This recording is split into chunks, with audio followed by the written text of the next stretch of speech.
Imagina una zona de guerra en pleno Los Ángeles. 2 hombres armados con fusiles automáticos contra 300 oficiales de policía que miraban con terror cómo sus balas rebotaban en los ladrones como si fueran de goma. Esto no es una película de acción. Es el día exacto en que la inocencia de la policía de los Estados Unidos murió para siempre. En 44 minutos se dispararon más de 2,000 balas, hubo 20 heridos y todo por un botín que debía ser de $750,000, pero terminó siendo una sentencia de muerte. La pregunta no es solo por qué lo hicieron, sino cómo es posible que 2 hombres lograran mantener a raya a todo un departamento de policía y obligarlos a realizar actos de desesperación nunca vistos, como entrar a una tienda de armas local para pedir fusiles prestados o confiscar camiones blindados civiles para rescatar a los heridos. Prepárate, porque esta historia cambió las reglas del juego y militarizó a la policía para siempre. Larry Phillips y Emil Matasareanu no eran simples delincuentes. Eran una bomba de tiempo fabricada con esteroides, paranoia y una obsesión enfermiza por el poder de fuego. Larry, el líder, era un físico-culturista fallido que al no poder triunfar legalmente, decidió tomar lo que quería por la fuerza.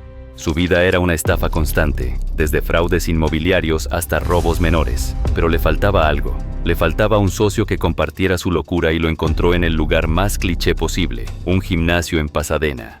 Emil Matasareanu era el contraste perfecto, un gigante rumano que había sufrido acoso toda su vida, lleno de rabia reprimida y desesperado por aceptación. Larry vio en Emil no a un amigo, sino a un tanque humano.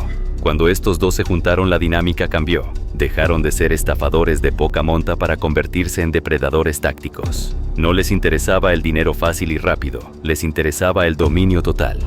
A principios de los 90, Los Ángeles era la capital mundial de los robos de bancos, con más de 2,600 asaltos en un solo año. Pero la mayoría eran notas pasadas a los cajeros por adictos desesperados. Larry y Emil miraban eso con desprecio. Ellos querían elevar el nivel, querían precisión militar. Así que comenzaron a entrenar, no solo levantando pesas, sino estudiando tácticas de asalto y modificando armamento. Su primer gran aviso al mundo ocurrió en 1993, cuando emboscaron un camión blindado. Fue un éxito táctico, pero su arrogancia los traicionó. Poco después fueron detenidos por algo tan ridículo como exceso de velocidad. Lo que la policía encontró en ese maletero debió haber encendido todas las alarmas rojas. 2 rifles semiautomáticos, pistolas, miles de rondas de munición y, lo más inquietante, armadura corporal casera. Fueron a la cárcel, sí, pero solo por conspiración. Pasaron unos meses encerrados y lo único que lograron fue salir más enojados, más sabios y mucho más peligrosos. Aprendieron que su error no fue el robo, sino dejarse atrapar. Recuperaron su libertad, pero perdieron sus armas legales. Así que hicieron lo que cualquier criminal determinado haría. Fueron al mercado negro y se armaron hasta los dientes con fusiles que ninguna ley podía controlar. Para 1997 ya no eran ladrones, eran soldados urbanos. Habían estudiado su objetivo final, la sucursal del Bank of America en North Hollywood. La eligieron por su ubicación estratégica, cerca de una autopista para una fuga rápida pero lo suficientemente aislada para controlar el perímetro. Su plan era brutalmente simple: entrar con fuerza abrumadora, tomar el dinero y salir en menos de 8 minutos antes de que la policía pudiera organizar una respuesta efectiva. El arsenal que prepararon para ese día era terrorífico y estaba diseñado para una guerra de desgaste. Llevaban fusiles de asalto HK-91, capaces de disparar munición calibre 308 que atraviesa bloques de motor como si fueran mantequilla. También tenían fusiles AK-47 modificados ilegalmente para disparar en automático con cargadores de tambor de 100 rondas y un fusil AR-15 modificado conocido como el disipador. Pero su verdadera ventaja no era el ataque, era la defensa. Larry y Emil se habían cosido trajes de armadura corporal de cuerpo completo usando capas de Kevlar y placas de trauma, cubriendo sus órganos vitales e incluso sus extremidades. Eran tanques humanos caminantes que pesaban casi 20 kilos más solo por el equipo de protección. En contraste, el oficial promedio del LAPD en ese momento patrullaba con una pistola Beretta de 9 milímetros y tal vez una escopeta en el maletero. Enfrentarse a Larry y Emil con eso era como tratar de detener un camión lanzándole piedras. La mañana del 28 de febrero se tomaron un relajante muscular fuerte, fenobarbital, para calmar los nervios y mantener el pulso firme. Llegaron al banco y cronometraron sus relojes. 8 minutos, ni uno más. Justo al entrar vieron pasar una patrulla, pero la droga y la adrenalina los empujaron a seguir adelante. Entraron disparando ráfagas al techo, aterrorizando a los clientes y empleados. Aquí es donde el plan maestro comenzó a desmoronarse. Esperaban encontrar $750,000 listos para llevar, pero debido a un cambio en los horarios de entrega del blindado, las bóvedas principales estaban casi vacías o bloqueadas. Emil, enfurecido, disparó a las cerraduras y forzó a los empleados a abrir los cajeros automáticos uno por uno, llenando una bolsa con poco más de $300,000, mucho menos de lo esperado y para colmo, con paquetes de tinta explosiva escondidos entre los billetes. Mientras tanto, afuera el infierno se desataba. Larry salió del banco para vigilar y se encontró con que la patrulla que habían visto había pedido refuerzos. Unidades de todo el sector estaban rodeando el banco, bloqueando las salidas. Larry no dudó, levantó su AK-47 y desató una lluvia de plomo sobre los primeros oficiales que respondieron. Los policías experimentados se cubrieron detrás de sus patrullas y respondieron al fuego, apuntando al centro de masa como les habían entrenado. Pero vieron algo imposible. Sus balas impactaban en el pecho de Larry, y él ni siquiera se inmutaba. Simplemente absorbía los impactos y seguía disparando. Las balas de 9 milímetros no tenían la energía suficiente para penetrar el blindaje pesado. Los oficiales gritaban por la radio que sus armas eran inútiles, que los sospechosos tenían armas automáticas y que estaban siendo masacrados. Durante casi 20 minutos, Larry Phillips caminó tranquilamente por el estacionamiento y la calle disparando ráfagas controladas contra cualquier cosa que se moviera. La situación para los oficiales era crítica. Estaban siendo cazados. Varios policías yacían heridos detrás de vehículos que estaban siendo destrozados por las balas de alto calibre. Las balas atravesaban el metal de las patrullas e impactaban a los agentes que intentaban cubrirse.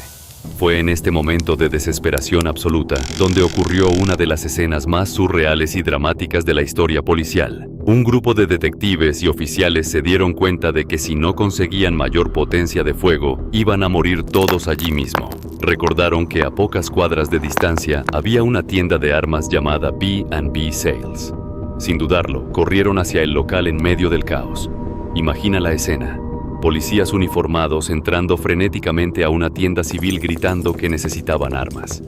El dueño de la tienda, al ver la urgencia y escuchar los disparos, no pidió papeleo ni permisos. Simplemente les dijo que tomaran lo que necesitaran. Los oficiales rompieron las vitrinas de cristal y comenzaron a sacar fusiles AR-15 civiles y escopetas. Cargaron cajas de munición y babosas para escopeta, tratando de familiarizarse con armas que nunca habían usado en servicio. Todo mientras el sonido de la guerra continuaba a unas calles. Fue un momento de improvisación pura. La policía armada por los mismos ciudadanos a los que juraron proteger, corriendo de vuelta a la batalla con fusiles prestados para intentar salvar a sus compañeros. Mientras tanto, en la zona de fuego, otro acto de heroísmo improvisado estaba teniendo lugar.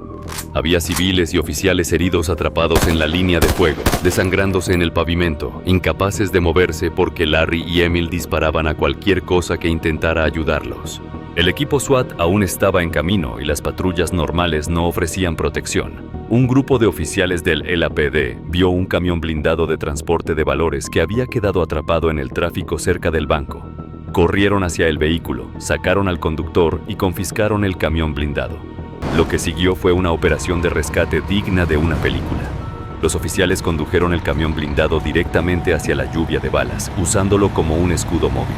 Se detenían junto a los heridos, abrían las puertas traseras y arrastraban a las víctimas al interior mientras las balas de los AK-47 de los ladrones repiqueteaban contra el blindaje del camión. Sin ese acto de valor y creatividad táctica, el número de muertos ese día habría sido catastrófico. Larry y Emil finalmente decidieron moverse. Larry continuó a pie usando los autos como cobertura, mientras Emil conducía el vehículo de escape, el famoso Chevrolet Celebrity blanco que ya tenía las llantas destrozadas a balazos. Larry, aunque parecía invencible, estaba herido. Una bala de la policía había logrado golpearlo en el pulgar y otra en la muñeca, pero la droga en su sistema lo mantenía en pie. El punto de quiebre llegó cuando el fusil HK-91 de Larry fue impactado en el mecanismo de carga por una bala de la policía. El arma se trabó. Larry intentó cambiar a su AK-47 de respaldo, pero al ser un arma modificada de forma casera también falló. Se encasquilló. Larry, frustrado y sangrando, intentó despejar la trampa manualmente, pero con una mano destrozada no pudo lograrlo. Rodeado y con sus armas principales inutilizadas, Larry Phillips tomó una decisión final. Phillips decidió terminar con su propia vida antes de ser capturado, al mismo tiempo que un oficial le disparaba en la columna. El hombre que había aterrorizado a un vecindario entero cayó muerto en la acera, pero Emil Matasareanu seguía vivo y seguía siendo letal. Abandonó el coche destrozado y trató de secuestrar una camioneta pick-up disparando al conductor, que milagrosamente escapó. Emil intentó arrancar la camioneta, pero el conductor se había llevado las llaves. Atrapado y furioso, Emil vio acercarse a un equipo del SWAT. Aquí es donde la batalla final tuvo lugar. Emil se cubrió detrás de los vehículos y comenzó a intercambiar disparos con el SWAT a una distancia de menos de 10 metros. Las balas del SWAT rebotaban en su pecho una y otra vez. Parecía que nada podía detenerlo, pero los oficiales del SWAT, entrenados para observar, notaron un detalle crucial. Emil no llevaba protección en la parte baja de las piernas. 4 oficiales se tiraron al suelo y comenzaron a disparar por debajo de los coches, apuntando a los tobillos y pantorrillas de Emil. Fue una táctica brutal pero necesaria. Dispararon docenas de veces hasta que las piernas de Emil quedaron destrozadas. Incapaz de sostenerse, cayó al suelo, levantó las manos y se rindió. La escena final fue dantesca, y aquí es donde entra el misterio que prolongó el trauma de ese día. Emil estaba esposado en el pavimento, sangrando profusamente por 29 impactos de bala en las piernas. Sin embargo, las ambulancias no llegaban. Los paramédicos estaban a solo unas calles de distancia, listos para intervenir, pero la policía les prohibió entrar a la zona roja. ¿Por qué dejaron morir a Emil en la calle durante casi una hora? La razón fue el fantasma del tercer tirador. Durante el caos del tiroteo, con el eco de los disparos rebotando en los edificios y la confusión de la radio, varios oficiales reportaron haber visto a un tercer hombre armado dentro del banco. Los reportes eran contradictorios, pero el miedo era real. El LAPD estaba convencido de que había un cómplice escondido, tal vez con rehenes o explosivos, esperando para emboscar a los equipos de rescate. Esta información falsa paralizó la respuesta médica. Mientras Emil suplicaba ayuda y su vida se escapaba en el asfalto, los oficiales peinaban el banco y el vecindario puerta por puerta, buscando a un hombre que nunca existió. Fue una casa de fantasmas nacida del pánico. Emil Matasareanu se desangró y murió en esa calle, no solo por las balas, sino por la confusión y el miedo que él y Larry habían sembrado. Cuando finalmente se confirmó que no había nadie más, ya era demasiado tarde. El saldo final fue milagroso. Aunque hubo casi 20 heridos entre policías y civiles, las únicas 2 muertes fueron las de los ladrones. Se dispararon casi 2000 rondas de munición en una zona residencial. Pero el verdadero impacto de ese día no se contó en balas, sino en leyes y procedimientos.